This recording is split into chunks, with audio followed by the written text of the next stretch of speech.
Welcome yet to another session, a very exciting session.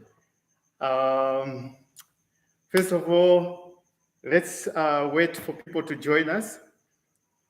Today, I just want to share my book experience. Um, I will be sharing with you the books that have helped me in my entrepreneurship experience. I see there's already one person there.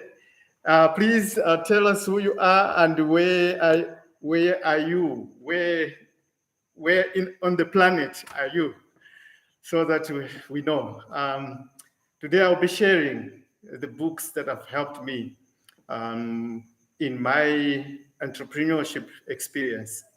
And even in South Africa, these some of the books they helped me to get jobs. Uh, all the time when I ever wanted to, to go for an interview, I always went to the bookshop to buy some books to help me. Yeah, so please introduce yourself. I just want to know who's here today. I'm so fired up today to share this experience with you. I've got a good collection of books that have been helping me. First of all, let me just, I think I need to wait until I have at least enough people. So,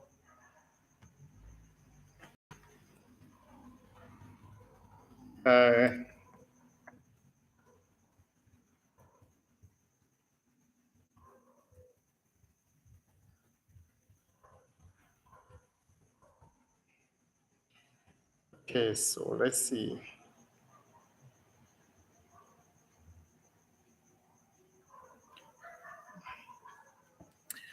Right, we have got 3 people at the moment. Hazel, Eugene, Wonder Love of the World. Blessings to my beautiful family. Blessings to you too. And welcome to Block 929. Yes, today I just want to share, many people, they wonder and say, but where does Ted get all this energy? Where does he get all this wisdom? So today I'm going to share the secret, where the wisdom comes from. So at the moment, we're just waiting for more people to come in. And I don't know, where's Hazel, are you from the US? Karibu, I'm from Germany. I worked in Tanzania, Ghana, and Benin as agronomist. Wow, you've traveled, huh? And I'm sure you must be a book smart, just like me. Yeah, Hazel said, thank you, I'm driving. Oh, you're driving. So please drive safely. I hope that I don't distract you on the road. Please stay safe. And I see that there was 3 people and you liked. Please don't forget to like. Tadala Wonga says, hello family, it's Tadala Wonga watching live from Cape Town, Kapstad, 100. Yeah, so it's nice to see people from Cape Town. It's great. I really am inspired, motivated today. I heard someone that says, okay, let me, I'm getting a lot of some messages from WhatsApp. So let me just move that up. Okay. Hazel said, Houston, Texas. All right, all the way from the States. All right, and then we have Karibu says, yes, I learned a lot from books. Yeah, that's the spirit. For me, if it wasn't for books and if it wasn't for the internet, I don't know where I would be today. I just don't know. The books have actually helped me. They've shaped who I am. When I was in secondary school, my reading experience started when I was already in primary school. I think I remember in primary school, we used to read the books, the Hardy Boys. And in fact, I encouraged my daughter to read the Hardy Boys. She's got a collection of Hardy Boys. I'm sure one day she's going to do a YouTube video about her books, her boys' books. Yeah, so I encouraged her to read these books. And when we were in South Africa, I used to buy Tintin books for my son, because when I was young, I used to read Tintin books. I used to read Hardy Boys. I used to read also novels. I've got one of the novels here. I don't know if anybody knows about this one. It's James Hadley Chase. When I was in primary school, I almost finished all the series of James Hadley Chase. Very, very nice novel. It's a crime novel. I don't know if you have actually, if there's anybody who has read James Hadley Chase. This one is James Hadley Chase, called What's Better Than Money? What's Better Than Money? Yeah, I found it in one of the bookstores, but you know, these books, you don't find them often anymore. So when I was in primary school, I used to read these books, Tintin, Asterix, James Hadley Chase. We used to also read comics, those cowboy comics. I used to read a lot of those when I was young.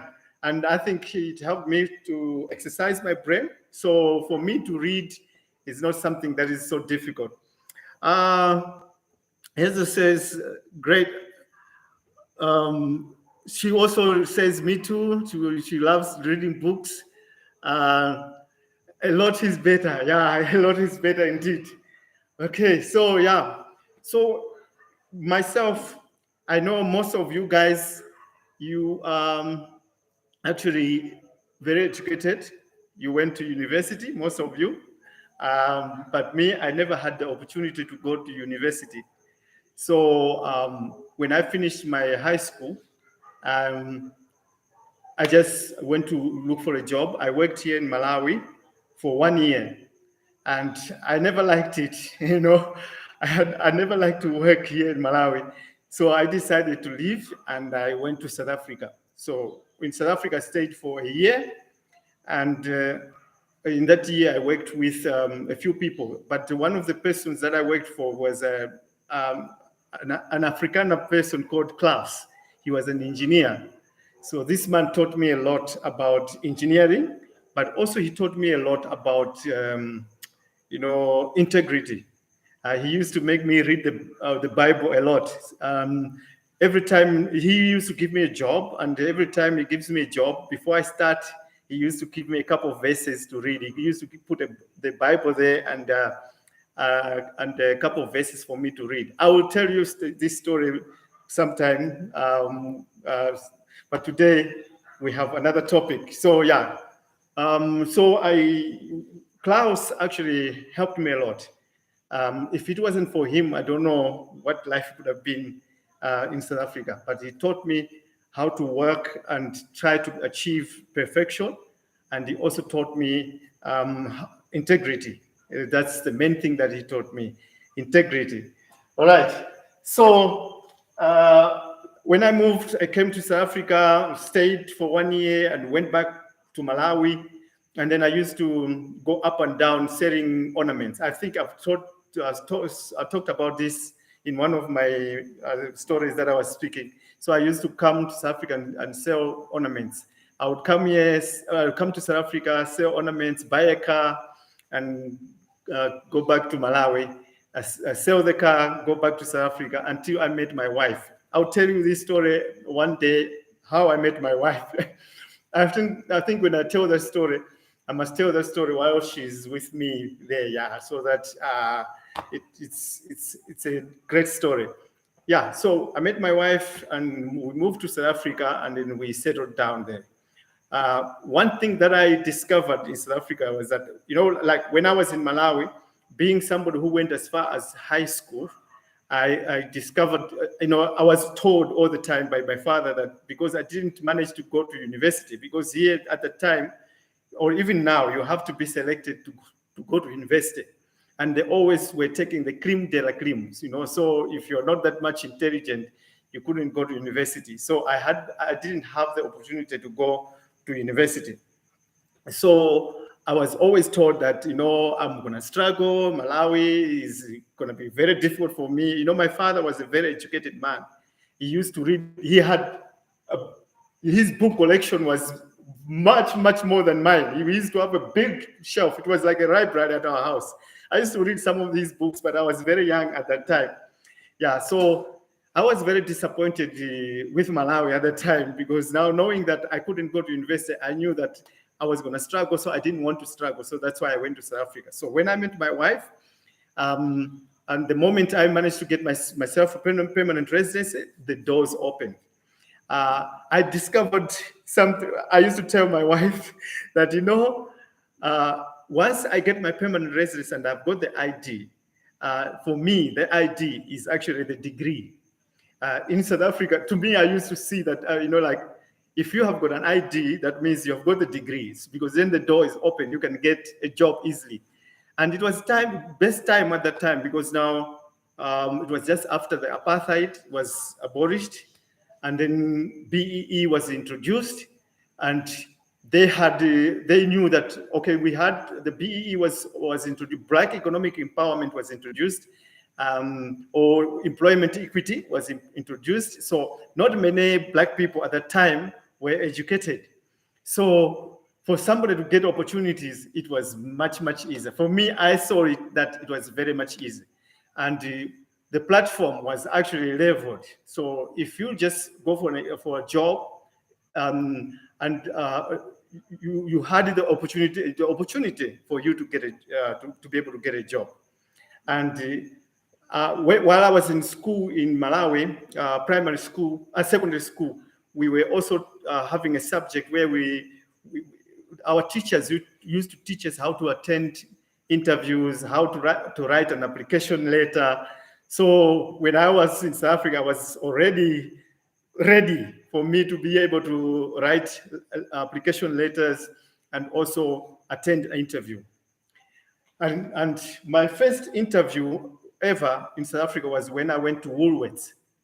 Now, at Woolworths, they were looking for people to work in their deli. So they advertised for a position for controllers who were going to work in the deli. So they called me for an interview. So before I went for this interview, I had to empower myself to prepare for this interview. So I bought this book. And this book is called, it says, "Can I wear my nose ring to the interview?" I bought this book from CNN, and it's written by Ellen Gordon Reeves. Ellen Gordon Reeves. "Can I wear my nose ring to the interview?" Yeah, so very nice. So I had to study this book before I went for the interview. And also because they told us that the people who were going to be employed, they were also going to do sales, and they would be, interacting with the customers. And I also had to get a book, and I bought this book. It says negotiation skills. And I bought this book from CNA. So I bought this book as negotiation skills. And this book is negotiating secrets, written by David Brown. Negotiating Secrets, written by David Brown. So I bought these two books. And these two books helped me to get a job at Woolworths. And when I finished the interview that day, and the gentleman who was interviewing me, his name was Mark, and he was a colored guy. And there was a white lady, her name was Jude. And when I finished the interview, when I was going out, Mark escorted me, and outside he said, "You did very well in that interview." He was very excited.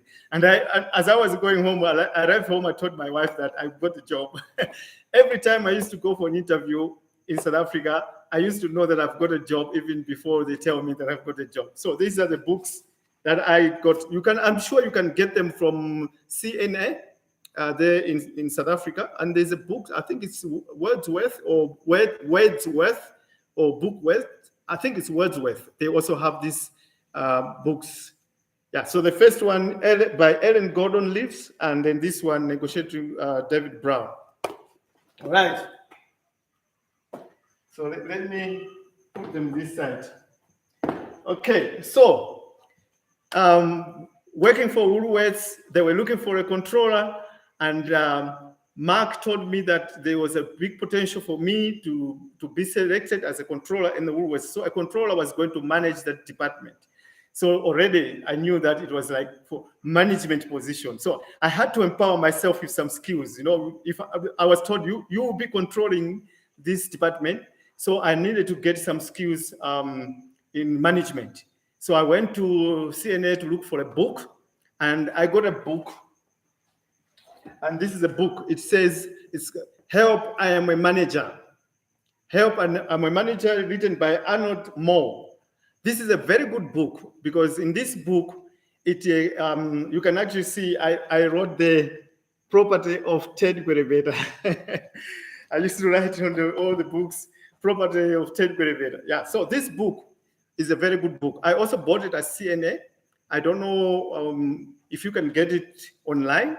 But if you really want to learn management styles, you should get this book, because in this book, it talks about all the types of management styles that people apply. Like I think page, yeah, but then there is different types of styles. There's traditional managers, and there's all those types of managers. You know, very, very good book. You must actually get this book if you want to learn some management skills. Tadala Wonga said, that is a nice book. I like to read and research a lot before I go for interviews. Yeah, this is a very nice book.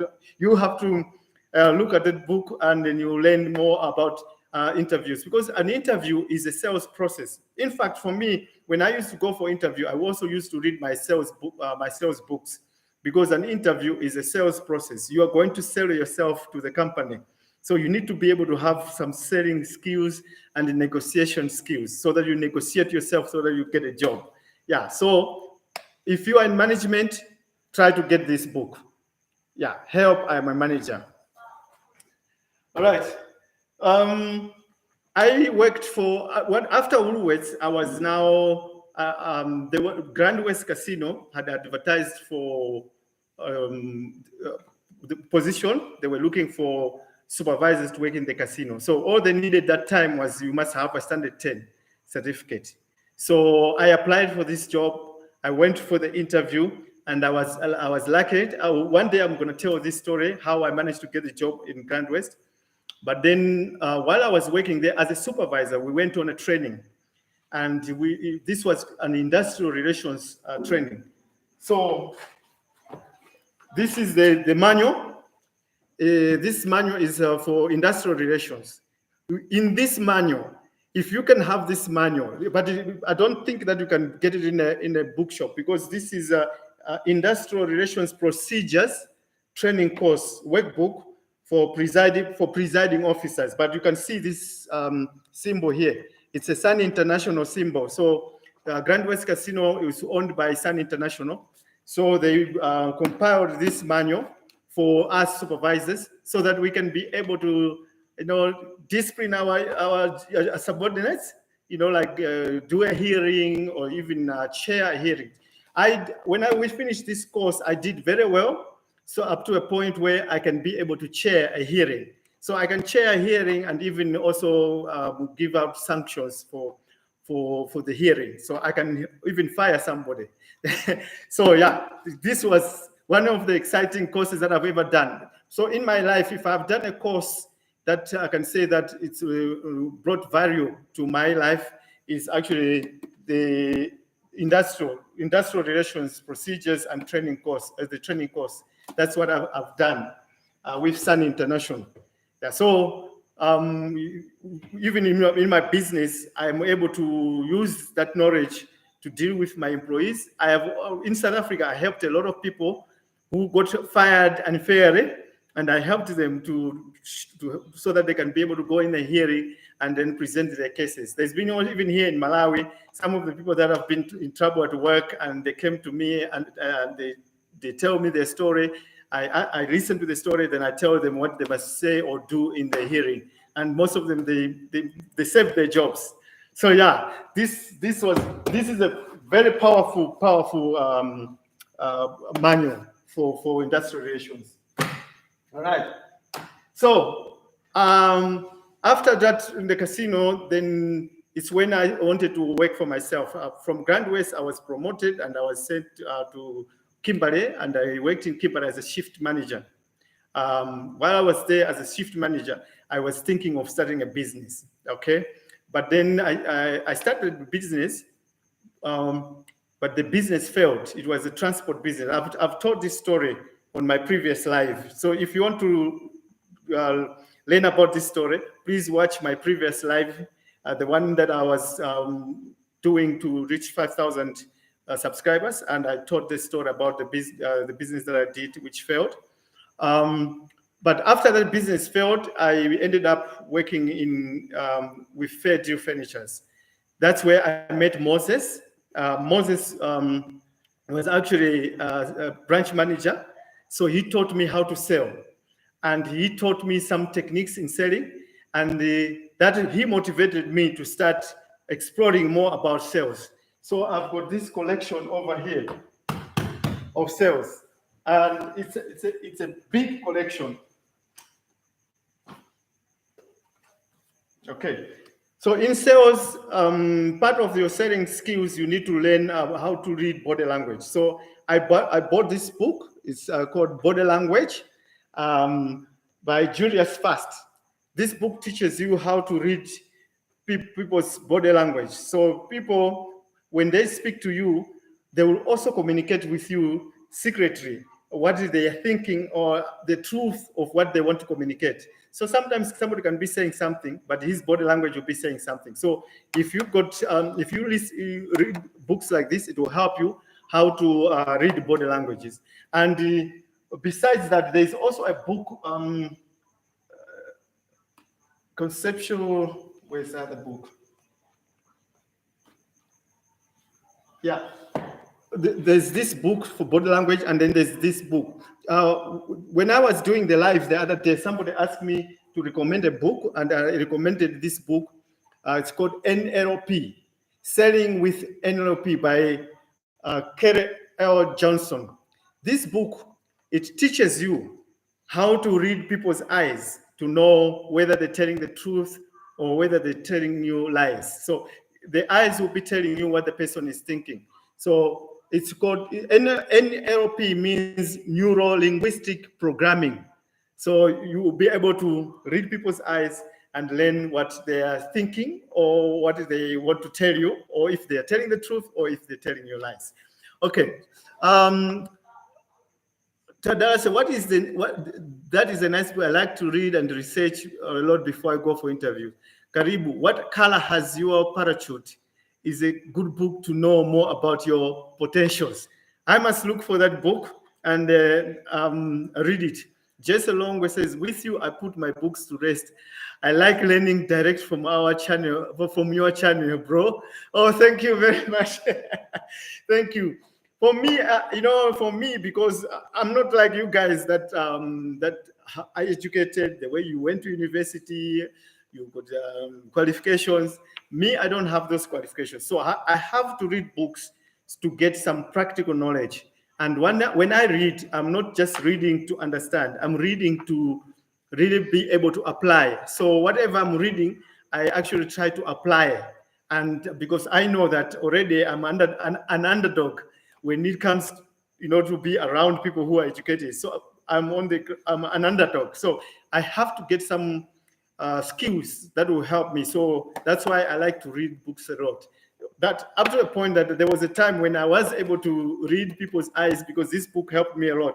It's got even some examples you can see.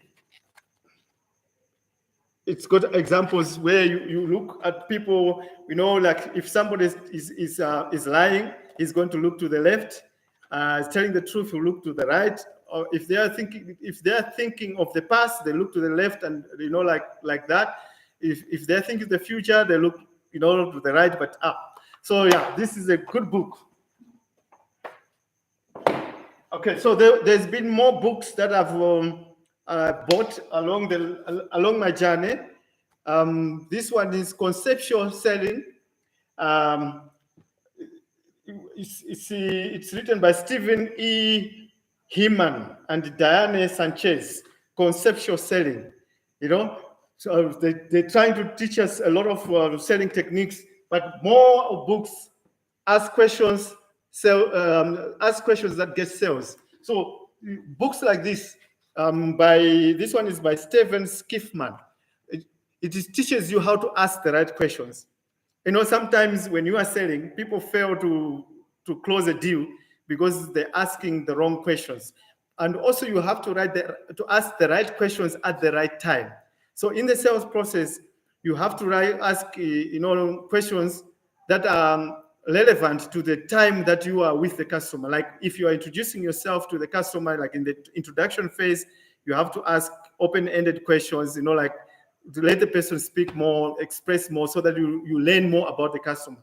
Then you just try to ask close questions, so that to give you a balance to know exactly if you are in the right direction. Then you start asking questions like leading questions, to try your close, to see if the time for you to close is now there. So yeah, these books, they teach you to ask the right questions. And there is also one of the other books that Zig Ziglar. I think some of you know Zig Ziglar. Okay, he passed away a few years ago. Zig Ziglar was one of the great salesmen out there. And in this book, it says, Zig Ziglar, Secrets of Closing the Sale. Secrets of Closing a Sale. These kind of books, they've taught me how to close sales. I'm able to close the sale even on Facebook. When I'm communicating with somebody on Facebook, I can use the techniques that I've learned in these books to be able to close a sale. And one of the reasons why I've made a lot of sales in Malawi with my machines is because I have learned some skills from people like Zig Ziglar. Not only Zig Ziglar, I also used to read audio books. I have an audio book. This is my audio book that I have for sales. It says Sales Bible. And this Sales Bible was written by Jeffrey Gridmore. Is the author of this book. It comes with CDs inside there. I bought this one at Century City in Cape Town. There is a bookshop there, Century City. So it's a very, very nice. You just put in your car as you're driving, and you just listen to this guy teaching you how to sell. Very, very nice book.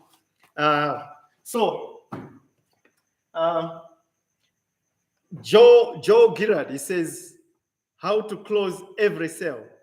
So as an entrepreneur, you need to learn how to sell. If you can't sell, you're going to struggle, because when you read these kind of books, you will learn that every opportunity is a selling opportunity. So for example, if you're traveling, you are in the airplane and you're sitting next to somebody, it could be an opportunity for you to also sell. So like for me, when I'm traveling in a bus from Lilongwe to Blantyre, the person who's sitting next to me, by the time we arrive in Blantyre, we are exchanging phone numbers already.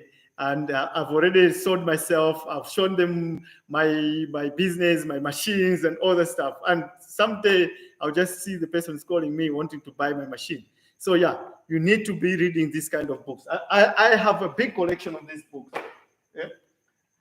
Look at this book, Non-Manipulative Selling. This book teaches you not to manipulate people to sell when you're selling. So it was written by Tony Alexandra and Phil Wexler, Non-Manipulative Selling. All right, I'm sure these guys, they should be giving me commission because I'm selling for them today. Yeah. So yeah, you can see that for me, I focus a lot. Most of my books that are here are of sales. So selling was actually something the skill that I wanted to acquire the most, because I knew that the most important part of an entrepreneur is to be able to sell. All right. Okay. So here we have Marlene Shaw says, "Hello, Ted, watching you from London." Wow. Hey, now we have somebody from London in the UK. That's great. And then Karibu said neuro-linguistic programming. Yes, neuro-linguistic programming. Yeah, now I used to learn more about neurolinguistic programming from that book, and I also went on YouTube to learn more. So there's a lot that I have also been learning also on YouTube. I've met a lot of people who share their selling skills on YouTube too. Jore S says, have you thought about teaching online? I think you will be excellent in it. Yes, in fact, when I was coming from South Africa, while I was there in South Africa, before I came here, I wanted to be teaching people how to sell. I even one time volunteered to teach waiters how to sell. So I went to Cattle Ballon. The owner of that restaurant, it was a restaurant, and the owner of that restaurant, her name was Riet. She allowed me to go there and speak to our waiters, and I was teaching them how to sell. And also, Primi Piatti, I used to teach the waiters how to sell. I used to work for before meetings of wine estate. I also did wine testing. A sales test. I did there. Okay, now yeah. You will have to excuse me because most of the times, the network comes and goes. Yeah. So what I did, I also volunteered to do a sales training at what do you call this, Hi-Fi Corporation. So I had bought myself a screen and a projector. I've got a projector, in fact, that I bought so that I can be doing the sales training. So yes, if I can find people who are willing to learn from me, I can be teaching online. Maybe I can try to open what's that? I think there's also another channel that you use that you can have members, and then people can be able to pay a monthly fee, and I can be teaching sales. I can teach it. There's a lot of stuff that I learned in selling. But if you go on my Facebook profile, just go there and search for selling. You can go for selling skills. Just search selling skills on my profile. You'll see there's videos that I was doing teaching people how to sell on Facebook. All right. So Hazel says, you see, brother, it doesn't take for you to university to be programmed. Yes, that's what I discovered at the end of the day. After reading all these books, you can see there's this book, How to Sell, by Improve Your Technique and Maximize Your Sales. So you can just imagine reading all these books, The Secrets of Successful Selling. The Secrets of Successful Selling by Christina Susak. Secrets of Successful Selling. And then we have Achieve Sales Excellence. Achieve Sales Excellence by Howard Stevens and Theodore Kinney. So these books, they've really helped me. Every now and then I do come to read, but after reading these books, it has just become natural. So when I'm in the process of chatting with somebody, and maybe somebody wants to come and buy my machines, by the time they're walking out, I know that they're going to buy or they're not going to buy. When I was selling furniture in the furniture industry, Moses told me that you need to hone your selling skills so that you don't waste time with time wasters. Sometimes people can just waste your time by just asking you silly questions, but they're not going to buy. So you should be able to read their body language, ask relevant questions so that you can understand that whether the people are serious that they're going to buy or not. Yeah, so these are the books. And then we have now, because I wanted to also be training people how to sell, I bought this book, Coaching Salespeople into Sales Champions. So this book teaches you to be somebody who can teach salespeople. So like if you are a sales manager, how do you teach your team how to sell? So yeah, this is the book. And this book is written by Keith Rosen. Coaching salespeople into sales champions. All right. Now, some of you have heard about the KISS books. Keep it simple, stupid. So I also had this book, Keep It Simple, Stupid, Selling, Guide to Selling. So KISS Guide to Selling. Find out how to run the right job sales. It also teaches you how to go for an interview to get yourself a sales job. Unlock the secrets of sales relationships. When you're selling, don't just sell to somebody, but also establish a relationship.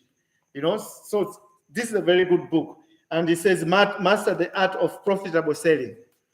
Set your targets and do follow-up sellings also. This book will teach you that.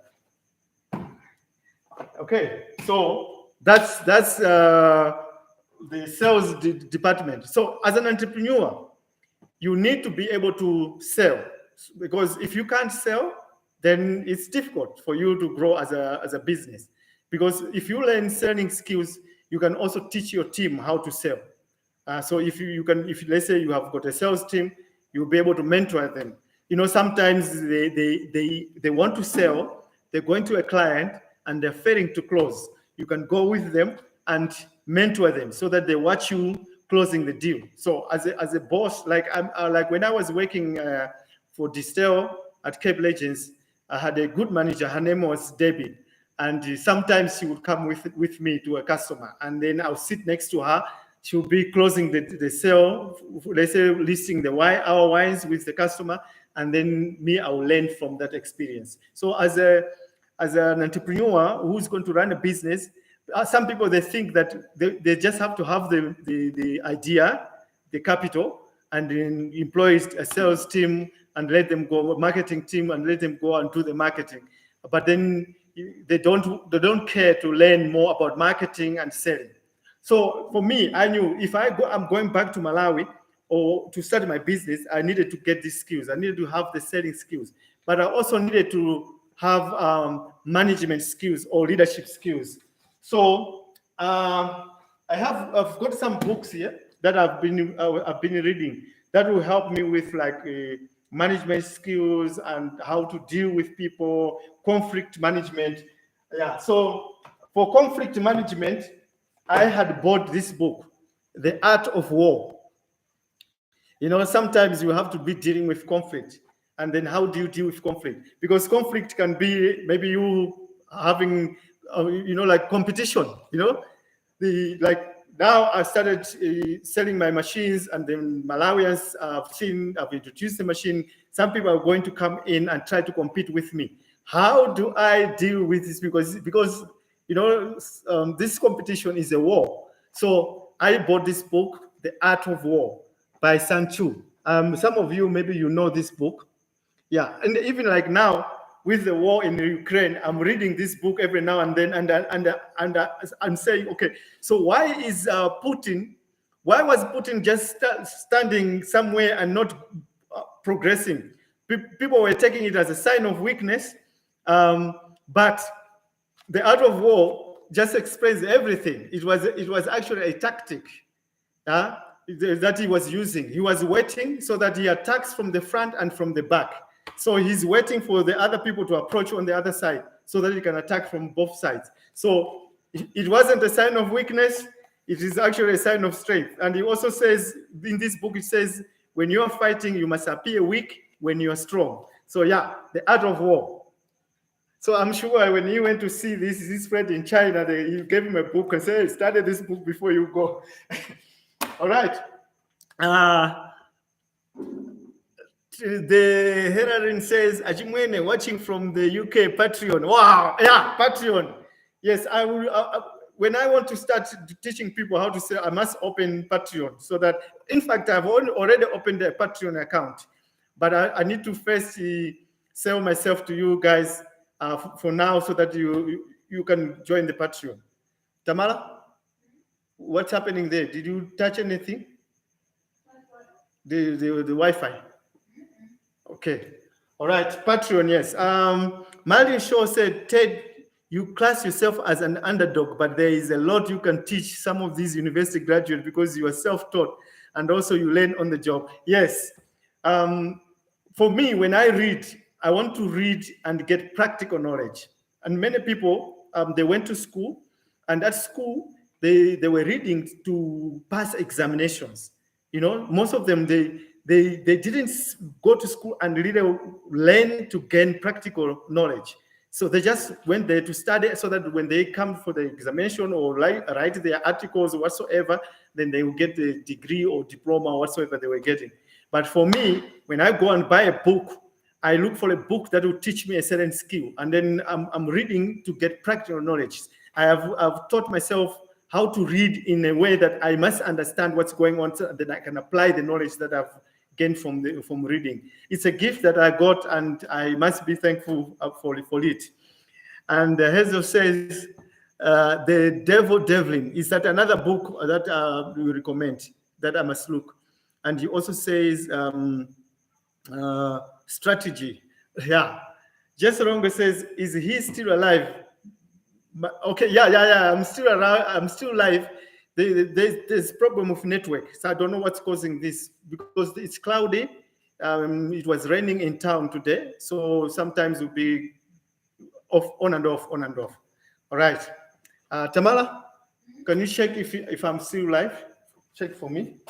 All right. There is also a book of a collection of books that my friend gave me, and this book I found it a collection of books. I found them to be very, very, very handy. These are the books. These are the books. It says essential DK managers. Essential DK managers. This book was written by Andy Bruce and Ken Langdon. Essential. These are very nice because you can see this tiny book is about strategic thinking. It teaches you to be strategic, to think strategically. One thing that I learned myself was that that was when I was in South Africa. Having this mind of wanting to start a business, I learned something like you need to teach thinking. Thinking itself is a skill, and many people don't realize that you have to teach yourself how to think properly. So I was always saying I want to learn how to think. So I went online and I was watching videos. There's so many videos on YouTube that teaches you how to think, like strategic thinking. So this little tiny book will also teach you how to think strategically. And then this very, very handy. These books are handy. I don't know where you can find them. And then there's project management. So I learned with these books, I learned how to manage a project and how to set up your timeline, your goals so that you reach this stage. From this stage, you do this. And I've been using this kind of skills in my workshop to run my workshop. So yeah, project management and time management. So it also teaches you how to manage your time. Yeah, so essential DK managers. It teaches you how to manage your time. Then how to manage your teams. So you got your teams, how do you manage them? So this tiny book also teaches you that. And the communication, it teaches you how to communicate. Sometimes we miss out on opportunities because we don't know how to communicate. So we need to learn how to speak with people, how to, even yourself, right? When I was learning about body language, I learned that, you have to mirror your customer. So if you're chatting with somebody and they're standing like this, you can also stand like that. Because you must remember, when you are communicating with somebody and they're standing like that, it means that they're closed. It means that if you're selling, it will be very difficult for you to sell. So what you do, you also fold your arms like this and you talk with the person.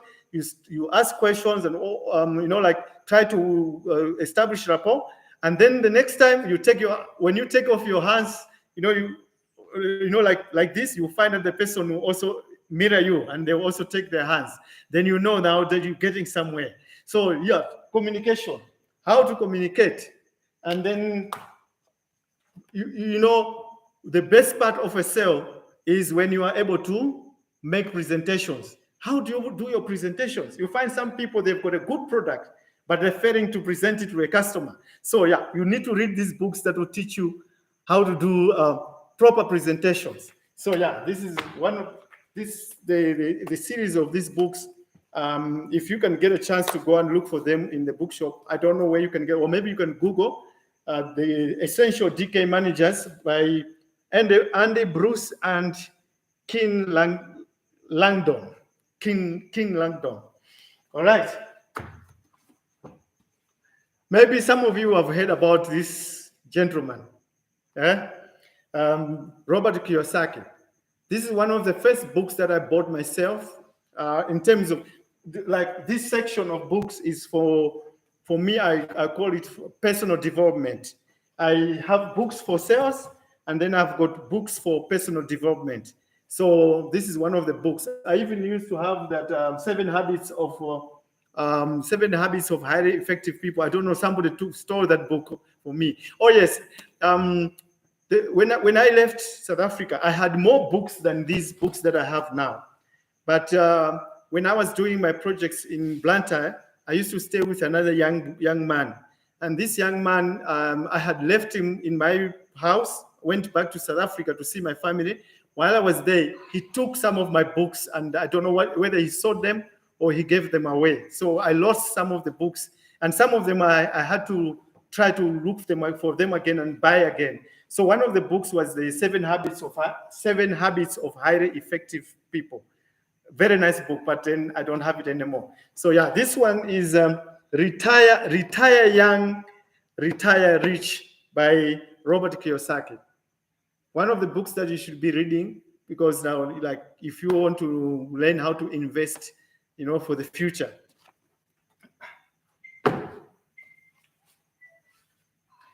Okay, now I read a few books also that I get. This one says the E-Myth Enterprise. It says how to turn a great idea into a thriving business. Sometimes people, they have ideas, but they don't know how to, package that idea to become a business. Like just recently, I was busy making a grader. So I shared it on Facebook. There was so much negativity that was said about this grader. For some people, they're seeing me doing something that is a waste of time and a waste of money. But for me, this is an idea that is going to solve a problem in terms of people who are in the construction industry. It's going to help them because nowadays we're seeing people are buying big land and demarcating plots and selling those plots. So there they have to put roads in that place. And now this kind of tool that I'm busy working on, it can help them. But now, just making this grader and leaving it there, it won't make any sense. But I have to be able to show those people that they need this grader. I have to be able to sell this grader. So yeah, this is one of them, how to turn a great idea into a thriving business. This book was written by Michael E. Herber. Michael E. Herber. So yeah, there it is. Right.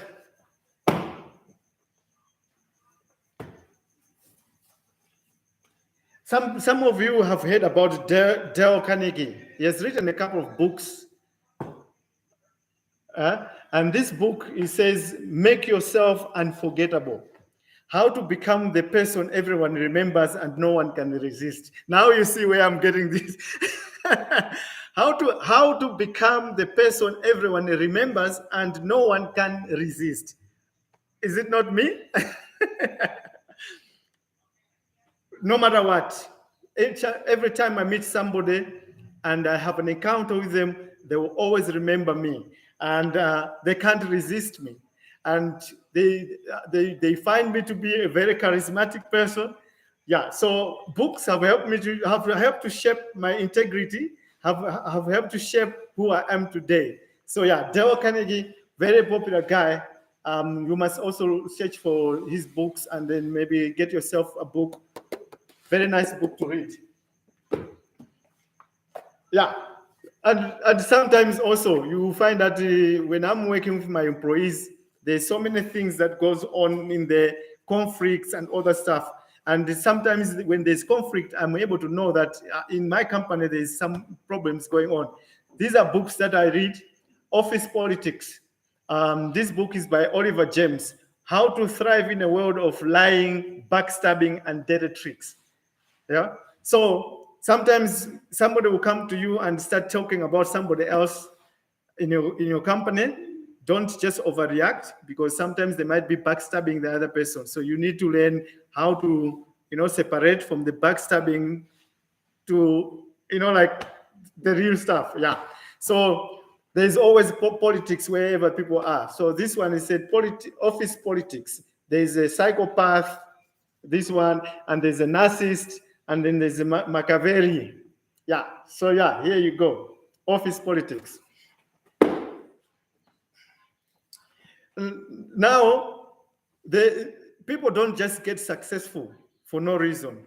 There is some characteristics that successful people have got, and how winners do it. How do those people do it? Those successful people, how do they do it? So this book, it shares all those secrets. This book was written by Michael W. Mercer. High impact people skills for your career success. So you're going to get people skills for your career success. So this is the book. Personal development books. You can't succeed in this world if you're a negative person. Okay, let me read what people are writing here.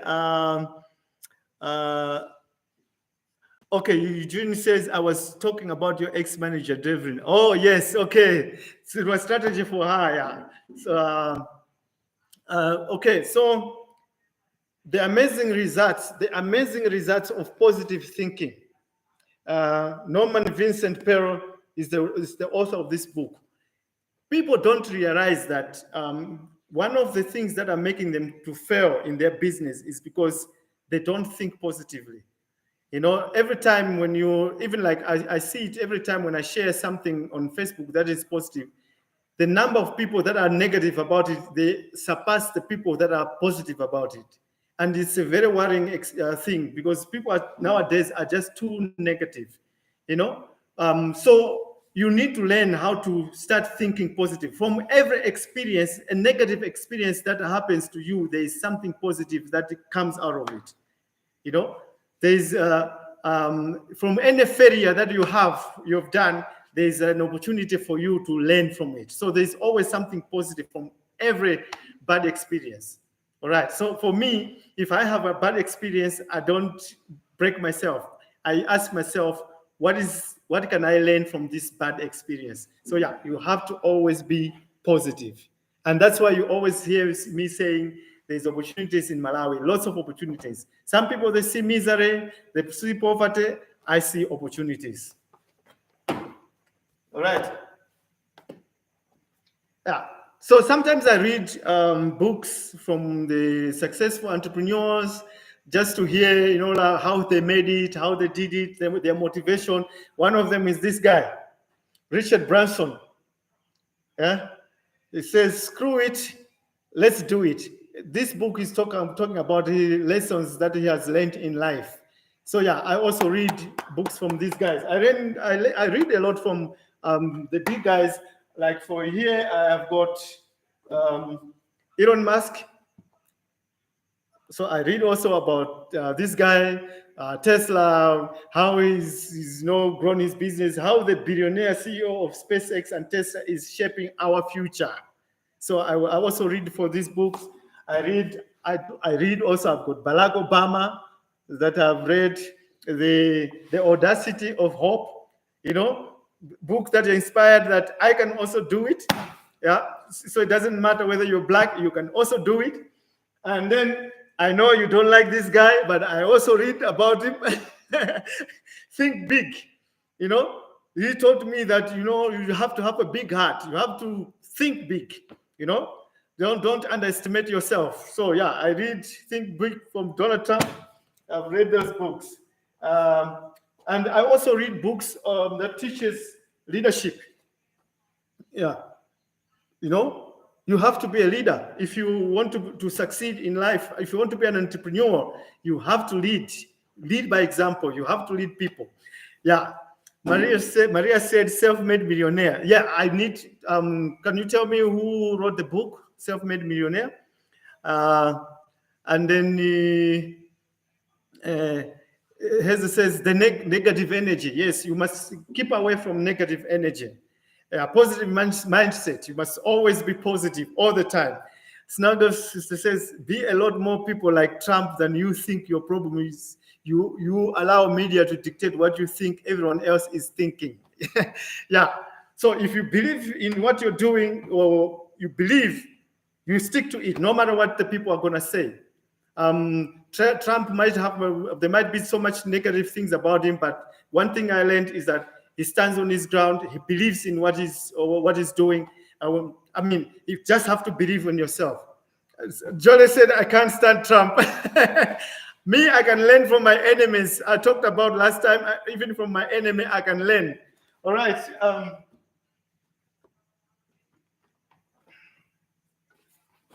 Zig Ziglar, he used to, he was one of the greatest salespeople, but he used also, most of these books were also for personal development, like this book, Over the Top, How to Be on the Top There. This is a very good book. It shows you all step by step how to achieve, your goals and how to set the goals and then how to get there on top. So yeah, Zig Ziglar, Over the Top. All right.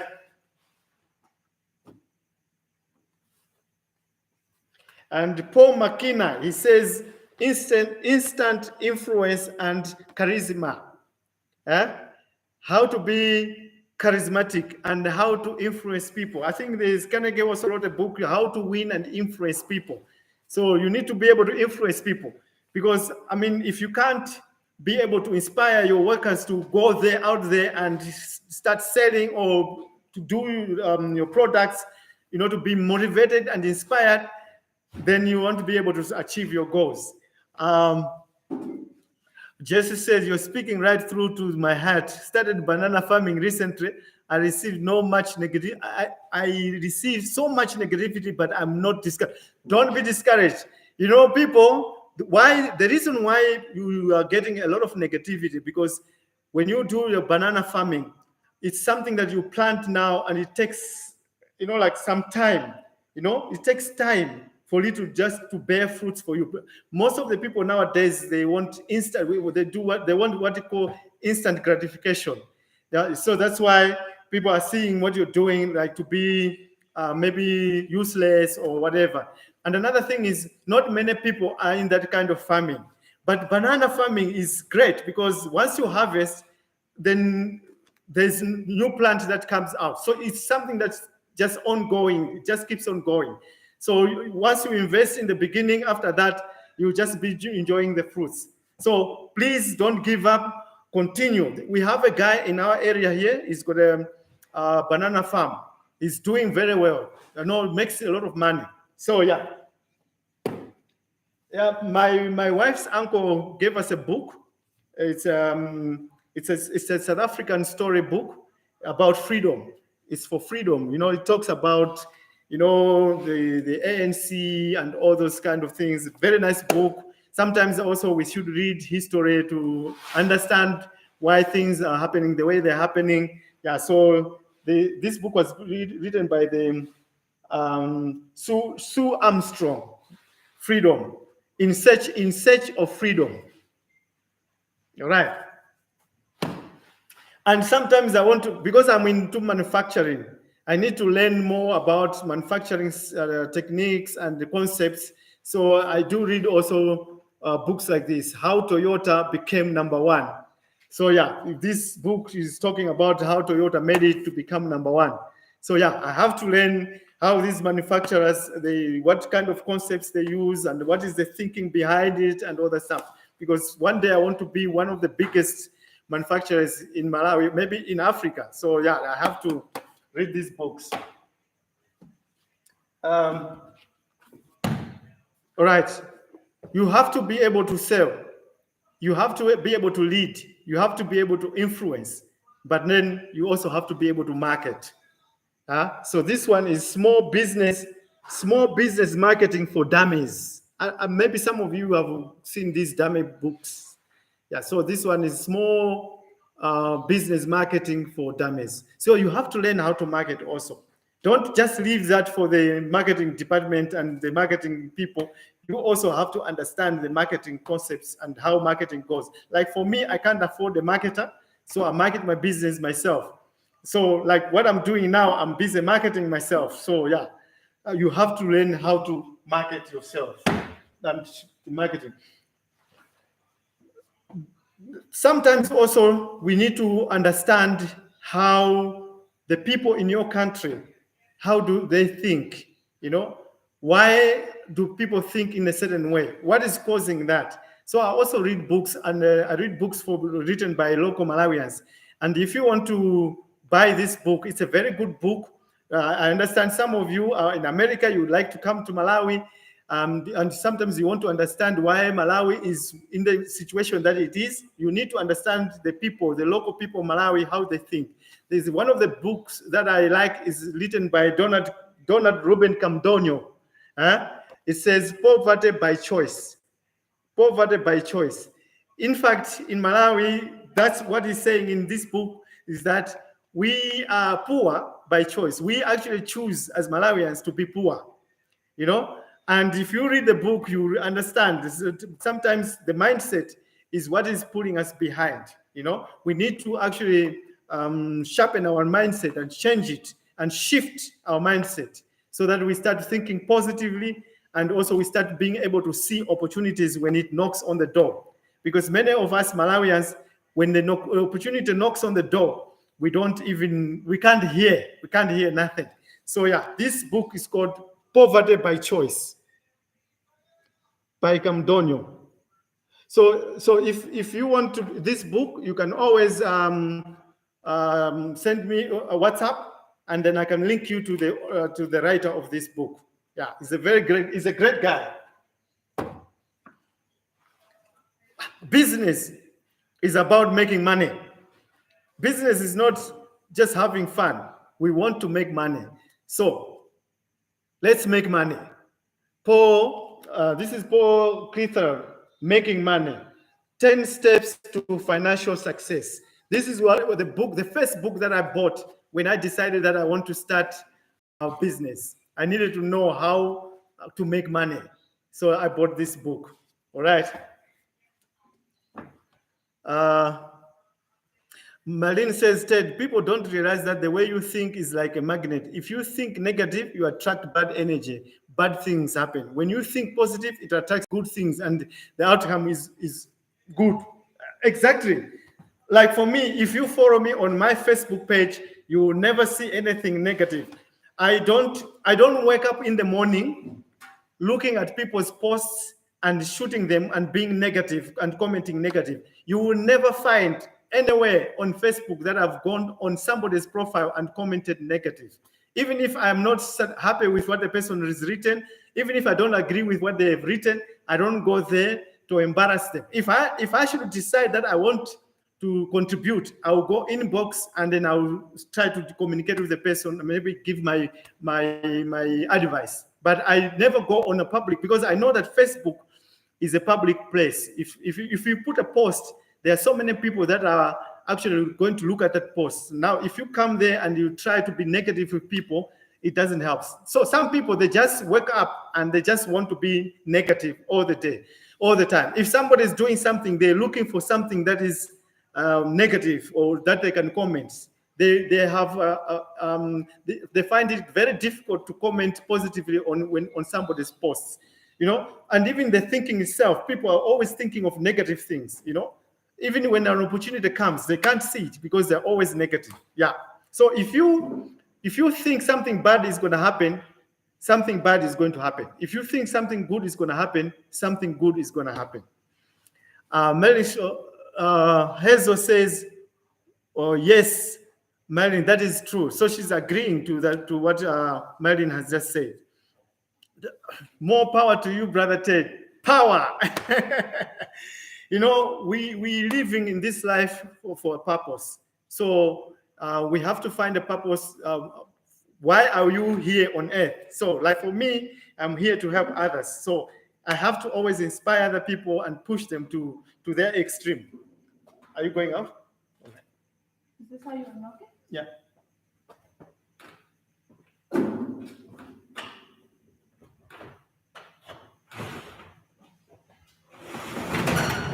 All right.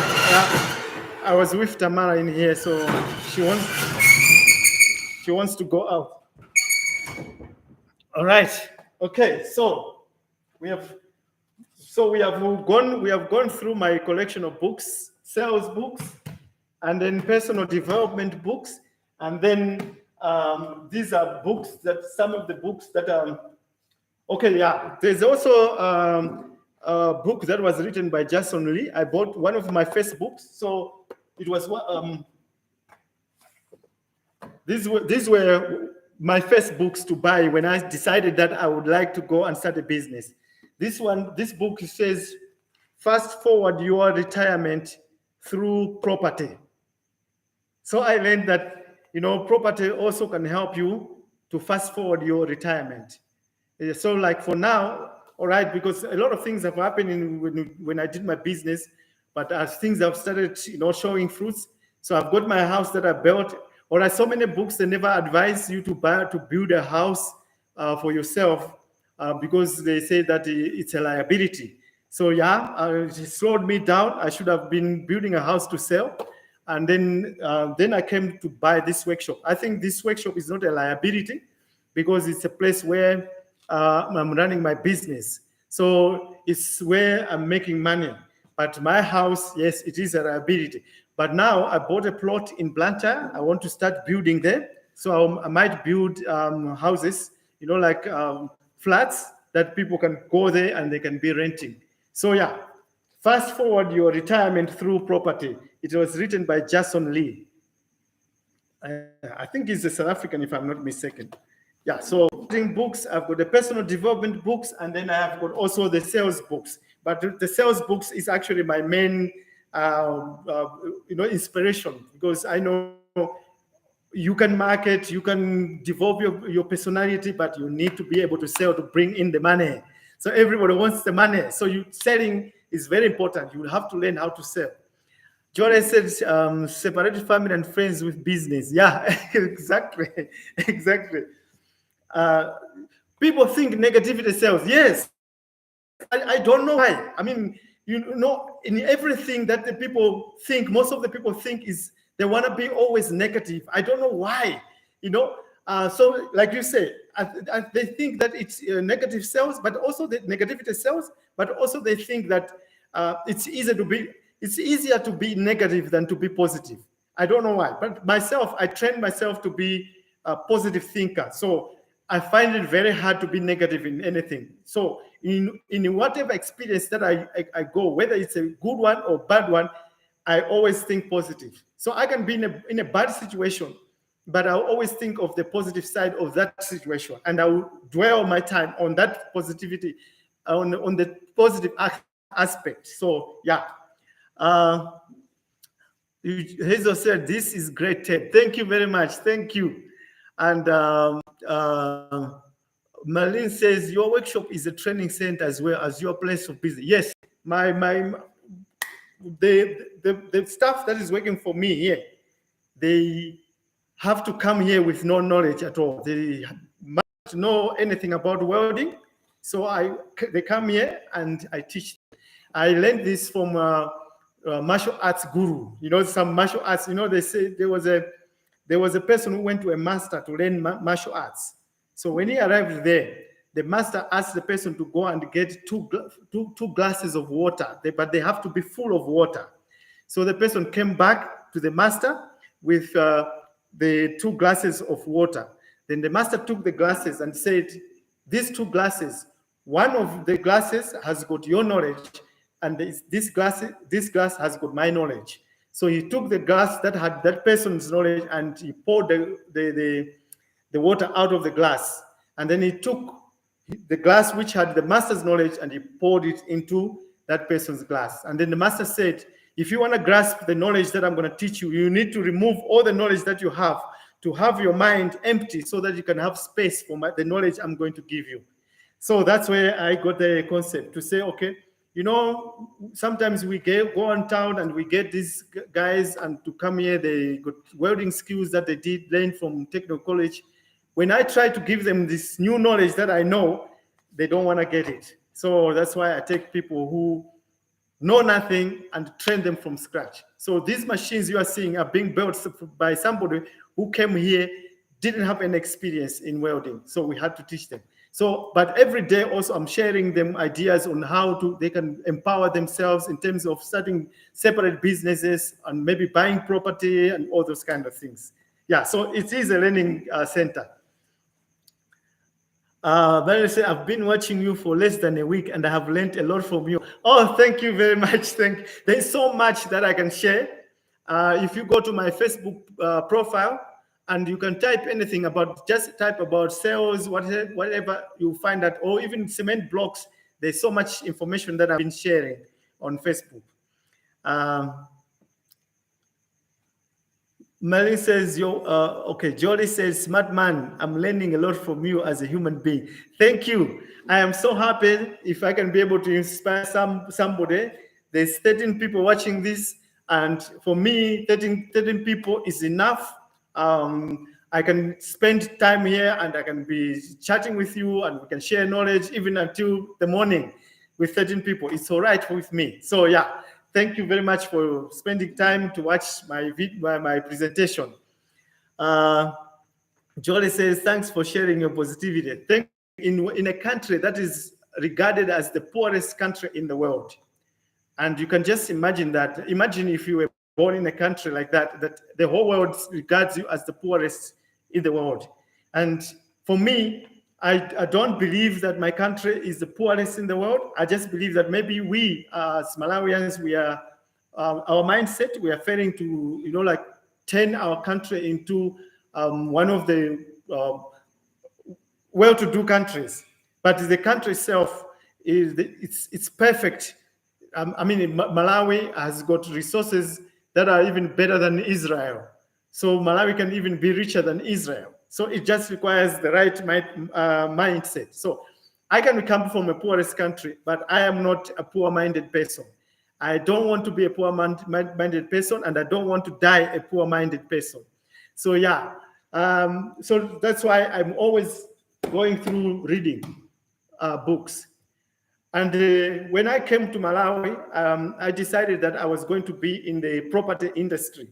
So I also had to buy books that were related to the property industry. So you can see here, it says 8 ideas for bath. So there's lots of bathroom design to learn about, landscaping. If you can see there. So I buy books to learn about landscaping. This one, More Home for Less Money, by Frida Laloux. You're learning about how to design a house, like using less money, how to come up with ideas like that. So improvement. I'm also good at landscape. So I bought the books for landscape, grounds for improvement. So there's a lot of landscaping ideas in these books that you learn. So I do buy these books. There's this one, Collins. It says converted. How to, convert properties and lots of ideas.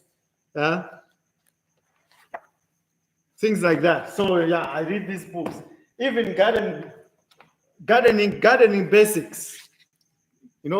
I learn, when to plant the flowers and how to design, how to do a modern garden, how to do a tropical garden, how to do a Mediterranean garden.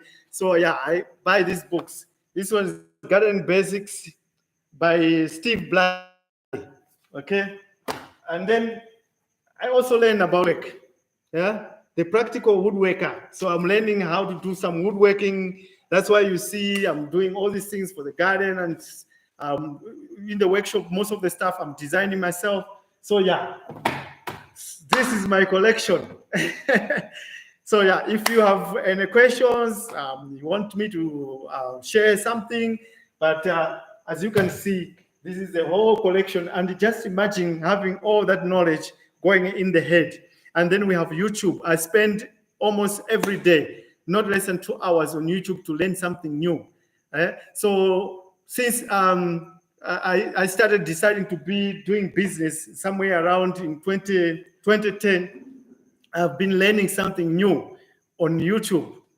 Just imagine. So how much knowledge do I have in my head? I've got so much knowledge that, sometimes people, they go crazy when they see stuff that I do because of getting this knowledge. I think my knowledge that I have, it deserves, I deserve to have a degree, put on the wall and say Ted has gone to the University of Hard Knocks and has sent himself a degree.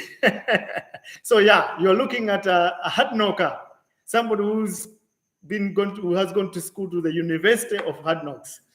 Yeah, so Marlene says it's best if someone don't have something positive to say, they should just be quiet.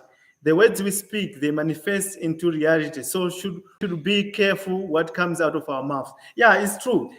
Sometimes, like for myself, I feel sorry and for people who like to talk negative on people's posts, more especially on my posts, because like with my posts on my profile on Facebook, I managed, I filled up the threshold of 5,000 friends, and then there's a lot of people that are following me. But on the people that are following me on Facebook, it's a diverse community. We have Malawians, we have West Africans, we have South Africans, we have Americans, we have people from the UK. And most of the things that I share on my Facebook are engineering related. And I know that many people, they know that I'm not a qualified engineer. I never went to university. So more especially my fellow Malawians, they're the ones that actually come to my posts. If I share something that is engineering related, they will say so much negative, so much negative.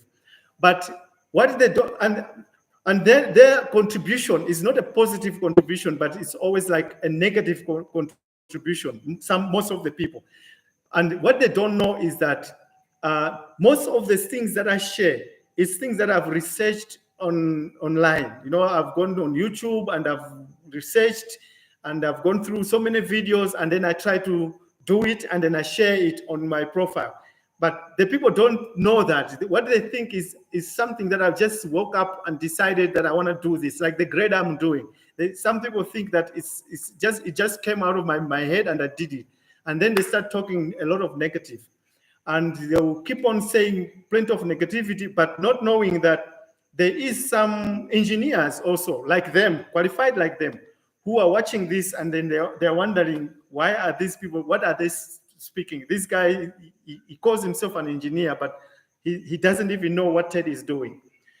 So sometimes when we are too negative and you're just always negative, you look stupid. Some people, they'll see you to be stupid because you are arguing over something that you don't understand, So if you don't understand something, it's better to sit down.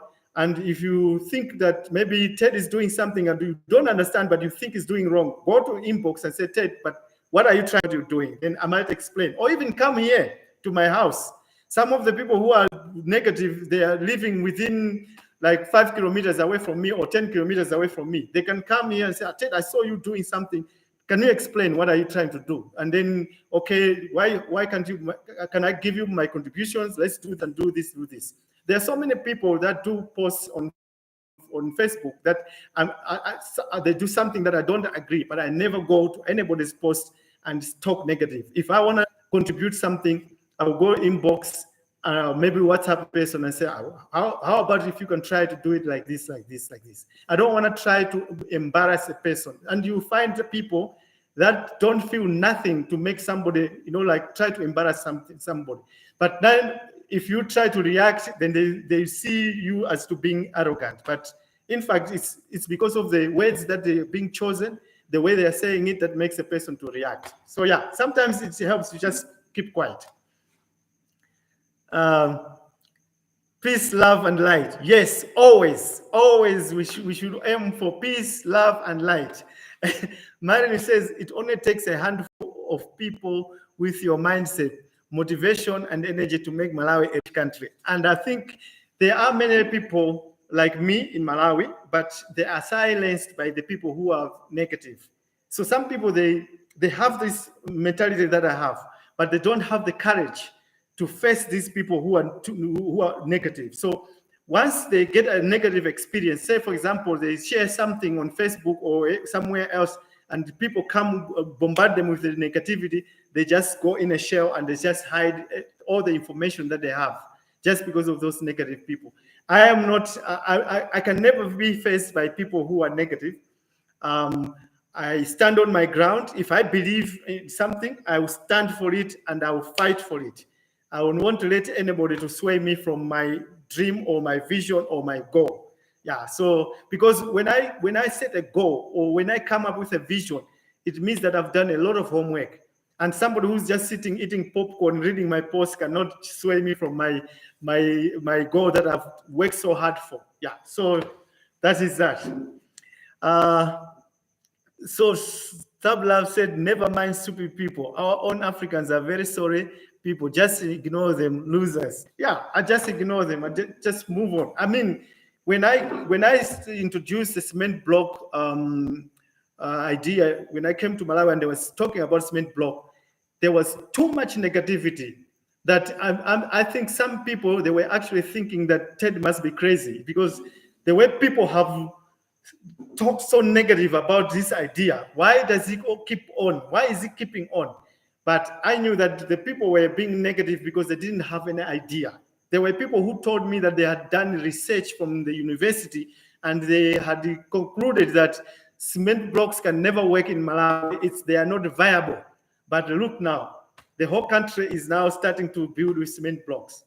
And people should learn from this kind of experience that, sometimes you might underestimate somebody or undermine somebody, but then the person might be coming with some valuable knowledge. Today, the same people that were negative, they're making lots of money in the same industry. So yeah.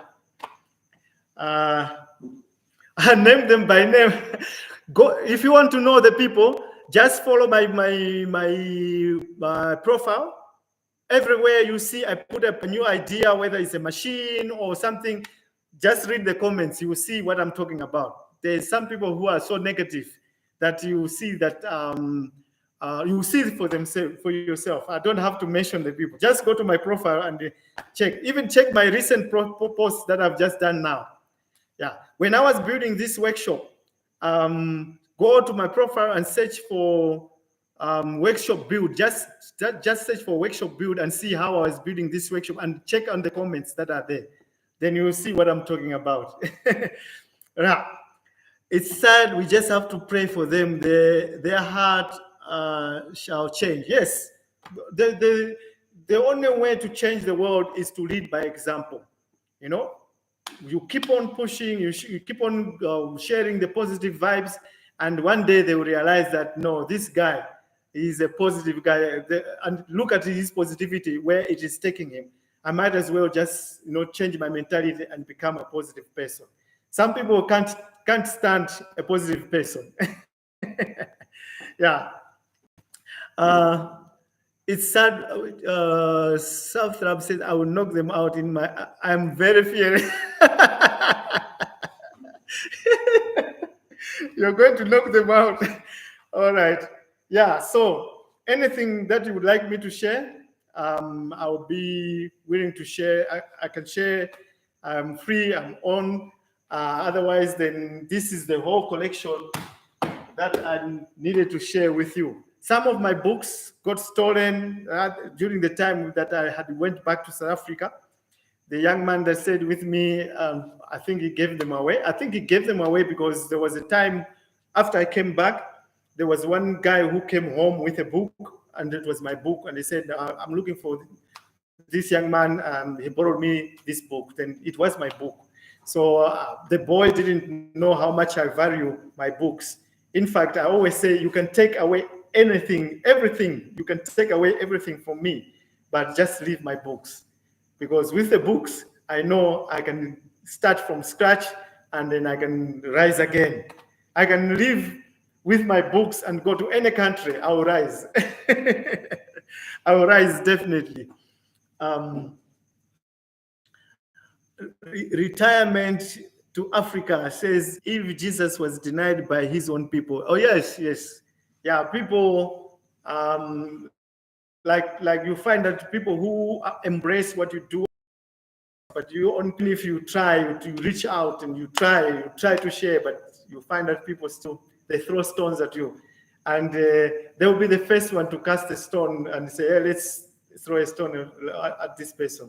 But I must admit, I've had a share of many fellow Malawians who have supported me. They believed in me. They have been following me on my profile, and most of them don't comment on click. They come inbox and they say, Ted, keep on doing what you're doing. We love what you're doing. Don't stop. And these are the people that makes me to work every day and share my experience. I just want to share what I've gone through. I've learned the secret. I've learned the secret of life. And if I should die today, I am still a happy person because I have lived a purposeful life. You know, when I turned 40, I asked myself so many questions. I say, why are we alive on earth? And I discovered that it's a purpose that we are here for. It's not the money, it's not the worth, it's not the fun, it's not going to the pubs and drinking, you know, drinking to yourself to pub. It's not going to the stadium to watch soccer. It's what are you living a minute today? My mom, she built her house, and you know, and I was saying to her that she was just talking about, you know, the property that she built and all that stuff. I said, you did it. Tamara, what are you doing? Bring the phone here. Where's the phone? Bring it here. Sorry, Tamara took the phone, so the network sometimes is just being jumpy. Yeah, so yeah, I was talking about leaving a legacy. Yeah, so you shouldn't just be, what can I say, somebody who just passed by on earth, but you pass by on earth, but you leave a legacy, you leave footprints, you know, so that in the future, people, like for myself, in my area, my house is so unique that even 50 years or 100 years when I'm gone,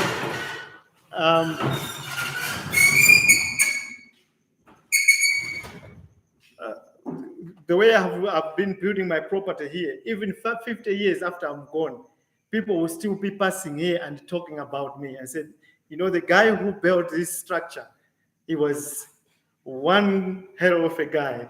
And they would talk about me, and they would still pass by and point at the building and say, the guy who built this had a vision. So leave a legacy. You know, my children will always remember, if they will look after this thing, this property, they will remember that we had a father, and our father, he lived a very positive life and he lived a meaningful life. So I would like to wish that all of you, you aspire to live a meaningful life. Read books that can always exercise your brain. I am around 54 years of age, but I still read. I missed out. I never visited. I've never walked in the corridors of a university, but I don't regret because I have learned so much in life that no, even if my father was arrived today, he would have been very proud of me. He was a very educated man, but he would have still been proud of me to say that my son, I'm not embarrassed about my son. I'm proud of him. Yeah. Grace Maniga, hi there, proud of you. Thank you very much, Grace. Yeah, Grace Maniga is the one that actually pushed me and inspired me to continue with the YouTube. You know, there was at a time when I was very lazy. I wasn't working hard on YouTube, and Grace, she you know, like called me and we spoke for a long time. And she said, Ted, do you know that you can use this YouTube to inspire others, and you can take you to some kind of another limit? And she actually introduced me to Black Eggers of the Gambia. She said, Ted, there's this couple, they came from America, they're struggling with blocks. At that time, Black Eggers of the Gambia had built a fence and the fence fell down. She said, please, Ted, watch their channel and help them. So when I went to look at their channel, I got hooked. And that's when I discovered that there's African Americans coming to West Africa. It's because of you, Grace. So thank you very much, Grace Manyika, for inspiring me and also guiding me, like to look at other YouTube channels like Black Acres of the Gambia. Because with Black Acres of the Gambia, I discovered African Americans and the British and the Jamaicans. And at the moment, our channel is actually followed by the largest number. It used to be African Americans and then the followers from UK. But South Africa is now number one. So number one is South Africa, number two, America, number three, UK. And then we have India. Can you believe it? India, then Malawi, then we're going down to Kenya and others. Yeah, but because of Grace, she shared me this link to say, please look at this couple, see if you can help. I tried many times. I reached out to Black Acres of the Gambia, say, I want to send a machine, but we have always been failing to communicate with each other. I think they couldn't get my messages. Yeah, so yeah. So Grace, thank you very much. And then Skoma Consulting, you are a shining example in Malawi, so keep going. Yes, I'll keep on going. I will never look back. Yeah, so keep on going. Hazel says, you are blessed. Oh, thank you very much. Thank you. And then she says, same age as I. Yeah, we have reached a point where we have matured now. When I hit 40, I just reached a turnaround. I used to say that when I was young, I was climbing a hill. And when I reached at 40, I was on top of the hill. Now, when you're climbing a mountain, and then there will be a time when you will reach at the top of the mountain, the peak of the mountain. But the climb going up the mountain is very, very difficult. And then you reach at the top. The climbing on the mountain is difficult and slow. And then you reach at the top of the mountain, you have a view. You can be able to see. And then you say, wow, look at that visual, that view. It's so beautiful. So you're coming from this side of the mountain, you reach at the top, and then you're seeing a beautiful view. So when you reach 40 years of age, you are able to see that view, that beautiful, like the lake on the horizon. Now you need to finish the journey. Then you start sliding on the other side of the mountain. And that slide is very fast. So from 40 going to the time that we are going to race, the time moves very, very fast. So if you're not planning your things properly, you reach the middle of the going down the mountain, getting tired, and you can't be able to do anything. So you need to, And most of us, we discover when we reach at the top and we look back and we realize that there were so many ways that would have made it very easy for us to reach the top, but we never used those ways. And we start regretting. So ages of 40 going up, the ages of regret, you start regretting. I should have done this. I should have done this. But my advice is never to regret, but to start thinking, okay, what can I do? Like for myself, I'm thinking like, what can I do if I can fast pace everything so that when I'm 60, I don't have to work so hard? Because I know when I reach 60, I won't be thinking the way I'm thinking today. Already nowadays, I forget very quickly. I will meet somebody coming here at my house and we do transactions. He comes after 3 weeks. I don't remember. I just remember the face, but I don't even remember what we transact about. So we need to do as much as we can when we reach 50 years of age. Do as much as you can before you reach 60, because once you reach 60, then you're going to slow down. So like for me, I'm in a race, so that I must start building up and say, okay, when I'm 60, I must be able to get some money coming in without me working hard like the way I'm working now. So people don't understand why I work so hard. I'm working for my 60 years. It's only like 6 years to come. So in 6 years, I have to achieve everything. You see, so there's no time to play. Right. Merlin says you should consider yourself someone with PhD. The knowledge you have is vast. Thank you very much. I always think like that. I always say, sometimes when I look at my fellow friends around here who have got degrees and the way they behave and they think, I say, no, man, I must be a PhD guy, because I'm thinking much wiser than these guys. But I know it's because I've read so many books and I learn every day. Some of my friends, they went to school, they've learned, but they're no longer they're no longer learning. They said, I've managed, I've started and it's done. No need for me to learn. I'll keep on learning until the day that I'm going to the grave. Even while I'm old, I will wear glasses and I'll still be reading my books. Yeah. Just along as I so much enjoyed this live stream. Unfortunately, my eyes are sleepy. Catch up on the next live. Good night. You can go and sleep. I know some of the people are in some other countries and then they're supposed to be going to sleep now. Yeah. As it says, you can see clearly. Yeah, when you are at that point, everything just opens up and you can see. Yeah, and then it's never too late. Yeah, it's never too late. All right, so I think we should round up this session, and I hope that you've enjoyed. Please tell me if you feel that this session was very educative, because the main purpose is for it to be educative and entertaining. All right. And also please comment if you think that I should do more of these ones. Yeah. So in the future, I'll do more. Maybe one day I can touch up on a body language lesson so that I share some of the body language skills so that you can be able to learn a few things to know so that people cannot lie to you. Or maybe one day we can talk about the sales, like how to ask the right questions. When do you ask which questions do you ask when? So you can just suggest what topics you would like me to share. All right. So thank you very much for being with me. Don't forget to like, leave a comment, and those who haven't subscribed, please subscribe. We want to hit 10,000 subscribers in the next 3 months. So I don't know if that means we should be having something like 3,500 subscribers a month. I don't know if that's possible, but I would like to reach 20,000 subscribers before the end of this year. Yeah. Thank you very much, Marlene. You enjoy yourself too. I really appreciate that you guys were here to watch me, and then we had a wonderful time.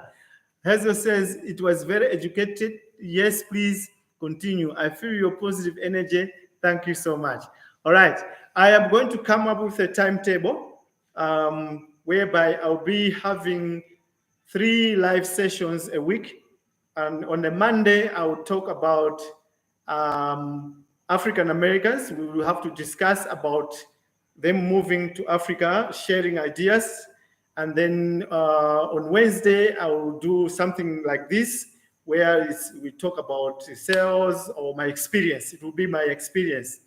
And then on Saturday, on Wednesday, we'll talk about business, cement blocks, construction. And then on Saturday, it's about African Americans, books, and then we will discuss about business on Saturday. So I'll come with a program that I'll share on the community program. Yeah, so I want to be serious about this and share all the time, share all the time. Yeah.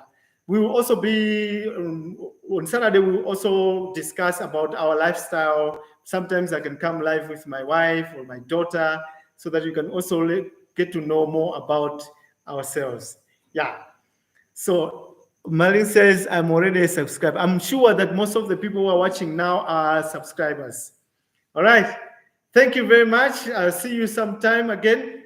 Don't forget to like and keep on commenting. Thank you.